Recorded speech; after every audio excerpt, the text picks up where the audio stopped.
These are copies of USU newspapers from 1916 to the 90s. And as you can see, they've kind of adapted over the years, and Sarah Murphy joins us to talk a little bit more about how the sports section specifically has changed. That's right, guys. So not only has it kind of had some visual adjustments over the years, but the writing style has also changed. If we take a look at a specific article like this one from 1934, you'll see that win or lose, writers will do things like call both teams wonderful. Or if the Aggies were taking on a particularly difficult team, they would encourage fans to not worry, but ensure them that the Aggies had a real chance to lick them. Now, the Aggies did not just stop licking their opponents in the 30s, but they've had some pretty memorable highlights over the years. Let's take a dive back into these highlights, starting in the 70s with one of USU's first volleyball teams. Here's a picture of what Aggie sports writers at the time called the Dream Team. In 1978, the Ag Gals beat the UCLA Bruins with their 27th win of the season, making them the first USU team to win a national champion title for men or women. They were the first team ever inducted into the USU Hall of Fame. Standout players with All-American honors were Sandy Lynn, Lucia Chuddy, and Annette Caudle. Caudle went on to win the Broderick Award, naming her the most outstanding player in the country that year. She was also inducted into both the USU and the State of Utah Hall of Fame.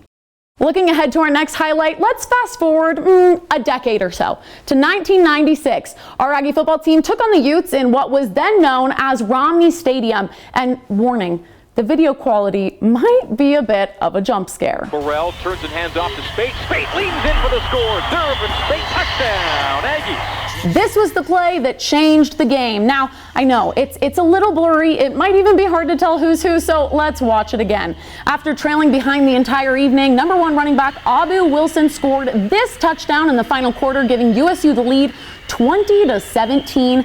Fans were ecstatic at the end of the game when they stormed the field, as this was the Aggies' first win against the Utes in 8 years and the first win against them at home in 13. Now, that's USU against one Utah team. But let's move forward to another monumental game where the Aggies shut down a school a little farther south. On his feet, 37, on his feet, 35, on his feet, 40, 45 and 50, 45 and 40, 35, 33-yard line. Kerwin Williams electrifies the crowd at Romney Stadium. There it is again, Romney Stadium in 2010. It was BYU versus USU in Logan, and by the end of the game, Aggie fans were storming the field with plays like this from number 12 quarterback DeAndre Borrell.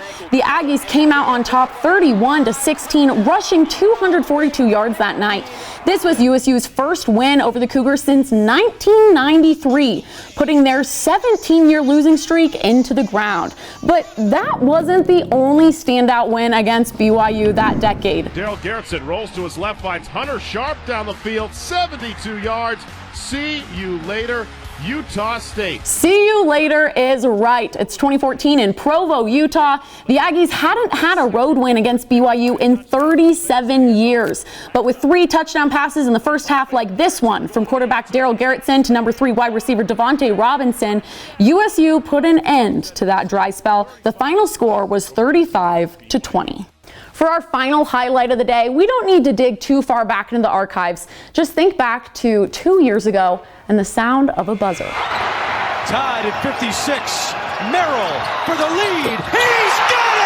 A play that had everyone on their feet, and that was talked about for weeks later. You'll blink and you might have missed it. Number 5 guard Sam Merrill hit a 3 in the final seconds of the game, giving the Aggies the win over San Diego State 59-56. Now, not only was this an upset win against the number 5 ranked Aztecs to win the Mountain West Conference tournament, but it guaranteed the Aggies a place in the NCAA tournament for the second consecutive year.